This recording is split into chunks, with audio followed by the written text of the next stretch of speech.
হরে কৃষ্ণ, রাধে রাধে। কেমন আছেন সবাই? চারিদিকে দেখছেন তো কিরম পাপের প্রাবল্য। একটা সাধারণ উদাহরণ দিই। কয়েকদিন ধরে দেখছেন চারিদিকে সব বাড়ি ভেঙে পড়ছে, বাড়ি হেলে যাচ্ছে, বাড়ি ভেঙে পড়ছে। প্রত্যেকে তার নিজস্ব সঞ্চয়, তার জীবনের প্রায় সর্বস্ব দিয়ে একটা ফ্ল্যাট বা একটা বাড়ি, একটা ঘর তারা কিনছেন, একটা আস্তানা জোগাড় করছেন।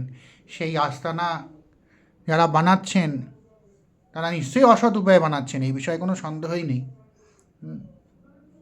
উপযুক্ত ব্যবস্থা নিয়ে তারা বানাচ্ছেন না, তারাও লোভের দ্বারা তাড়িত।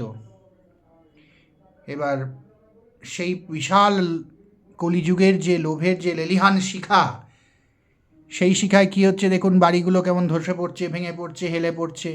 সে যাত্রায় সে ভাবছে, যে এই বাড়িটা করেছে সে ভাবছে, করার সময় সে ভেবেছিল যাক আমি তো খুব লাভ করলাম।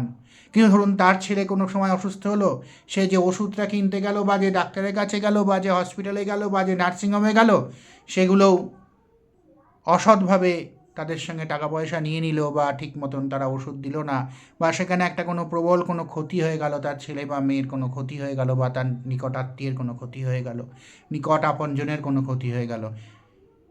আবার সে ভাবলো তখন এই ক্ষতিটা হওয়ার পর সেই টাকাটাতে যে যে নার্সিংহোম বা যে হসপিটাল মানে খিঁচে নিল আর কি, যে তারা আত্মসাৎ করলো, তারা ভাবলো, সেই অর্গানাইজেশন ভাবলো আমার খুব লাভ হলো। এবার তারপরে তারা যে খাবারটা খাচ্ছে সে খাবারের মধ্যে বিষ, যে দুধটা খাচ্ছে তার মধ্যে বিষ। আজকাল তো কেমিক্যাল দুধ, কেমিক্যাল ডিম, কেমিক্যাল সব কিছু বেরিয়ে গিয়েছে। হ্যাঁ, তা সে তো প্লাস্টিক মাস্টিক কী সব কেমিক্যাল, তা সেইগুলো খেয়ে আরও ক্যান্সার হচ্ছে, বিষাক্ত হয়ে যাচ্ছে।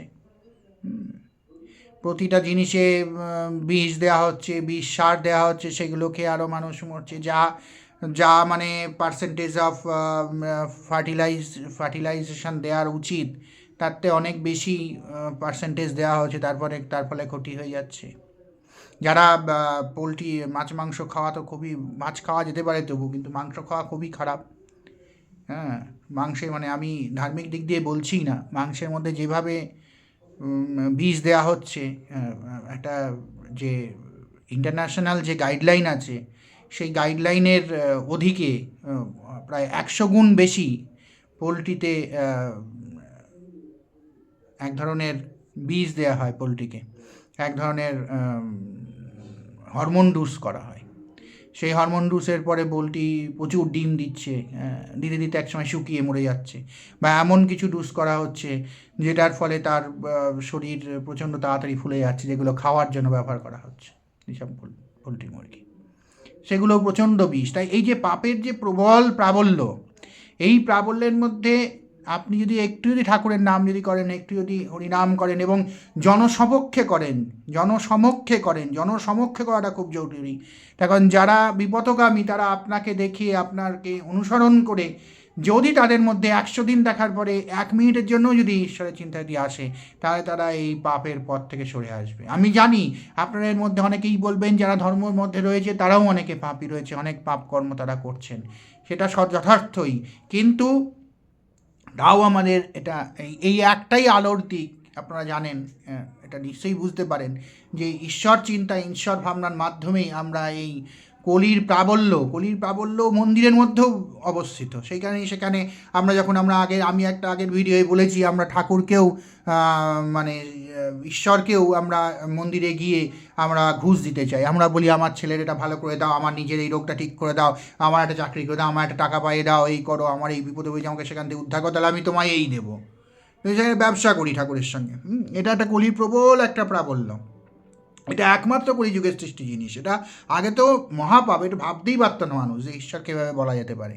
হ্যাঁ, তা যাই হোক, তা তবু তার মধ্যেও যদি ঈশ্বর চিন্তন যে করে, যার নাম চিন্তন যিনি করছেন, তাদের মধ্যে 100 জন করলেও একজন হলেও সৎ মানুষ পাওয়া যায়। হ্যাঁ, সেটা মানে তিনি ওই খুঁটিটার সঙ্গে শক্তভাবে বাঁধা হয়েছেন। তারকে কলি সেরমভাবে কিছুটা হলেও তার কলি তাকে নিস্তার দিয়েছে, কলি তাকে স্পর্শ করতে পারেনি, কলির পাপ তাকে স্পর্শ করতে পারেনি। এটা খুব দরকার। তা নাহলে কিন্তু এখন তো মানব সমাজের উত্থান তো ছেড়ে দিন, মানব সমাজ ধ্বংসের মুখে দাঁড়িয়ে আছে। হ্যাঁ, একে অপরকে আমরা নিজেদের ব্যক্তি স্বার্থ চরিতার্থ করার জন্য ধ্বংস করার পথে নিয়ে যাচ্ছি। যে চাষি, সে বেশি বেশি করে বিষ দিয়ে চাষ করছে, সেই খাবার খেয়ে আমরা সবাই অসুস্থ হয়ে যাচ্ছি। সে আবার নিজের জন্য আলাদা করে খাবার বানাচ্ছে, চাষ করছে, সেই চাষের খাবারকে সে ভাবছে আমি খুব ভালো আছি, কিন্তু তা তো নয়, সে তো আবার ওষুধ খেতে যাচ্ছে, সেই ওষুধটা আবার খারাপ, সেই ওষুধটা বিষ। এটা যে সার্কেল ওয়াইজ চলছে। সুতরাং সার্কেল ওয়াইজ কেউ না কেউ কোনো না কোনোভাবে আমরা ঠকছি এবং আমাদের নিজেদের ধ্বংসের পথ নিজেরাই খুঁড়ছি।